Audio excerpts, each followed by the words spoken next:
So this is a conversation that can it can be a little heated at times. We hope it'll certainly be enlightening tonight. We're going to start off at the big table and really spend the majority of the night here at the big table. So let's do introductions and we'll dive right in. Dr. Bill Powderly, Director of the Institute for Public Health. We mentioned public health in the open at Washington University. We'll talk a little bit more about why and how WashU is involved in this topic over the course of about a year. Becky Morgan, Moms Demand Action for Gun Sense in America. Thanks for being here, Becky. State Representative Justin Hill, Republican from District 108.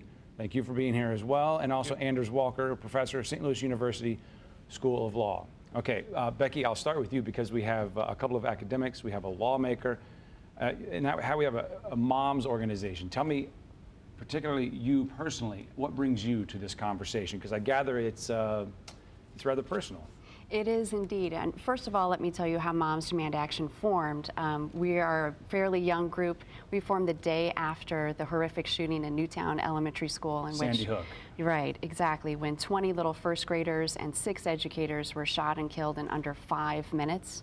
The day after that happened, a stay-at-home mom named Shannon Watts, who lived in Indianapolis at the time, she went online to join a group of moms who were working on gun violence prevention, only to find that no such group existed. So she decided to start her own group. She knew how to create a Facebook page, so that's what she did, and we have just taken off since then because she was not the only person looking for such a thing.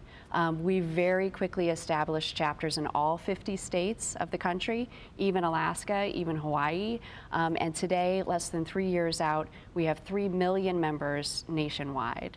I got involved with Moms Demand Action as soon as I found it, very soon after Newtown, and I myself have lost a loved one to gun violence. My father was shot and killed in 1991, which left me without parents at the age of 19, so this has most definitely affected my life in a personal way.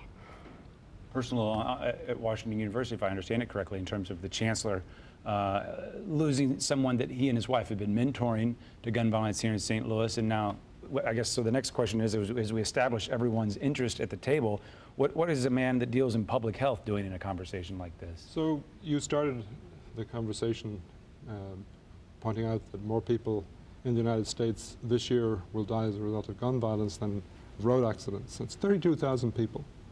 And 32,000 people is a crisis. If this was an infectious disease and 32,000 Americans were dying from it, we'd be having debates in Congress about what is being done right now. And yet we accept this on an annual basis, year after year. And so from a public health perspective, you have to think about why are we accepting it? What can we do about it? And are there measures that we can take that address the victims, that prevent people from dying? So I want to ask you to speak for every lawmaker, at least not those in Washington, but at the state level. Why is this not a priority? And in fact, I think most people would argue that in Jefferson City, you're doing more to make guns more accessible. Well, the Second Amendment is a very, it's the fabric of our country. And I think anytime one wants to bring that up in discussion in regards to regulating guns, what comes up is probably, you know, other reasons that may be contributing to gun violence, like mental health. So I think people are more inclined, lawmakers are more inclined to treat the problem and not the symptom. Well, let's back up for a second and stick with the car stats that we're talking about. And we talked about this just as we were rolling the open before we came on the air here, and you asked where we'd gotten. That was from the Centers for Disease Control. And to be perfectly transparent, the number of car deaths is dropping off fairly rapidly, but also we have stronger laws, we have fewer young people who are driving, and other factors that the government actually can contribute to in terms of road safety. Why can't there be a call for it on other issues like gun violence? Well, I'm interested in knowing if that number includes suicides. It does, and that is another, and I believe, jump in here, we have the folks who are here, that suicides are often contributed to readily accessible means. So I think the State Representative is absolutely right. We should talk about what are the problems and then address what are the solutions. And the problems are complex because nothing is straightforward. But the car analogy is a very good one. You know, I'm old enough to remember when you could drive without much of a speed limit anywhere, where you didn't have to wear a seatbelt, where you didn't have to strap your kids into the back of the car in a car seat that was safe, and where we tolerated people driving under the influence of alcohol and drugs. We don't that's changed. That's changed dramatically, and that has been a major contributor to the safety of our roads. None of those regulations, none of those laws that were brought in said in any way you don't have to have a car, you can't have a car. We didn't restrict the right of an American to have a car. What we said is if you have a car, you have a certain amount of responsibility to use it properly. And I think if we think through the nature of the problems that we're dealing with, and they are complex, suicide is one of them. But if you, and suicide is a tragedy, and over half of the gun-related deaths that occur in the United States are a result of suicide. But if you are at a suicidal crisis and you have a gun accessible and you use the gun, your chances of being successful in that suicide are 95% or more. If, on the other hand, you try to pursue another means of killing yourself, you're less likely to be successful. There's more likely to be an intervention, and not only will that person's life be potentially saved, but all of the collateral effects, their family, the children, the brothers, the sisters, the parents, their lives won't be affected as dramatically as well. And I think we have to think about it in terms of the people that are affected and how we can help them survive. You spoke of the kind of the fabric that it's woven into the second. Talk about the Second Amendment from the legal perspective. There's the cultural perspective. Has it stayed relevant? Has it changed? Others, I know there are a lot of different opinions about how you read and how you interpret the Constitution. But give us the legal perspective on the Second Amendment and its role in our society. Well, the Supreme Court has taken a robust attitude towards the Second Amendment pretty recently. It's declared the right to bear arms an individual right, and it's also incorporated that right to the states, which means that if a state legislature infringed on the right to bear arms, one could file a case in federal court under the Second Amendment through the 14th Amendment.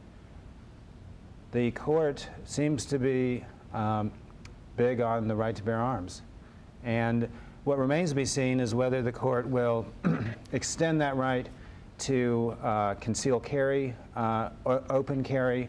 Do we have a right to bear arms not just in our homes, but in places of work, in schools, things like that? I expect there may be litigation in the future on those questions. Are we getting ahead of ourselves here? What do people like yourself, what is this action that you're demanding? Well, thank you for asking. We have 4 very reasonable goals, and I would like to say up front that Moms Demand Action, we fully support the Second Amendment. We do, however, believe that with rights come responsibilities. Many of our members are gun owners, so we are not anti-gun. We are anti-gun violence and pro-gun safety. So what I love about Moms Demand Action is we have come together and we propose these 4 very reasonable goals, and they should be things and they are things that we have pulled and repeatedly that the vast majority of Americans support. So our first goal is to close the deadly loopholes for background checks in our background check system. This is an excellent way to keep guns out of the hands of dangerous people who shouldn't have them. Terrorists, domestic abusers, people with serious mental illness, and felons. Our second goal is to promote gun safety so that America's children are no longer exposed to unacceptable levels of risk. So far in this country, this year alone, we've had 71 children under the age of 15 who have unintentionally shot themselves or others.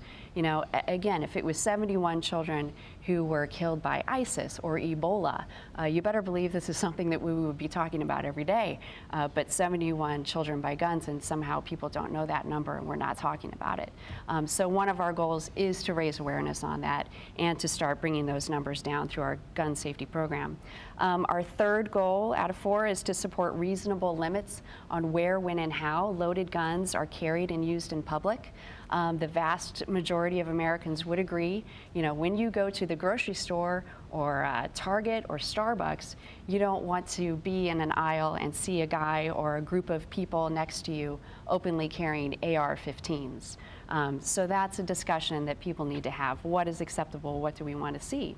And then our last goal, again, extremely reasonable, is to create enforceable laws that address gun trafficking and fraudulent purchasing to keep illegal guns off of our streets. So that's it. Those are our 4 goals. And again, it's interesting, it's these 2 sides, and what Moms Demand Action has done is propose these 4 very reasonable goals that the majority of Americans can get on board with. How do you think, how are those received in Jefferson City? I'm guessing, well, you would just tell me. Well, first off, if you think a background check's going to keep ISIS or Al-Qaeda from getting a gun, you're wrong. Because but is that what we're talking about here, ISIS and Al-Qaeda? And I don't mean to downplay that that is a real threat in some areas of our lives, but we're talking about the streets of North St. Louis or Jefferson County. Let's talk about felons then. West St. Louis. You know, felons are the individuals that have guns, that they want to use them for bad things, all right? So if we think we're going to regulate guns out of the hands of felons through legislation, we're wrong. We need to make sure that responsible gun owners can carry in public. Not necessarily in open, but in public, so we can protect law-abiding citizens. A lot of people bring up that there are different standards for gun shows versus gun stores, and there are loopholes that could be closed that even the NRA supported at one time. Are there not some compromises or some things that might keep those same regulations on a store that on a private sale? You know, I expect in the future there's going to be some you know, more standards regarding mental health. You know, I think that's kind of on its way already. It's not necessarily a bad thing because we don't want mentally ill people to have, you know, the means to do bad things. But how is that developed? I don't know. So what are you finding so far? So I think I just want to back up a little bit because I think, you know, already you can see that there is the potential for a legitimate discussion rather than polarizing this. I mean, the state representative talked about responsible gun ownership, and the reality is most surveys of gun owners show that they are interested in being very responsible about their guns. They don't want children to be victims of accidental use. They want to, and so that's a high priority from a public health perspective, because these kids don't understand the reality of picking up a gun and thinking it's like a water pistol and shooting somebody or shooting themselves. There was a study that was just published in the last week, a collaborative effort from Carnegie Mellon Hospital and St. Louis Children's Hospital, showing that the rate of childhood injury in Missouri, death and serious injury from guns in St. Louis, hasn't gone down at all in the last 10 years. We're still seeing the same number of kids coming into the emergency rooms as victims of gun injury. And that should be something we can all say, okay, how can we address that reasonably?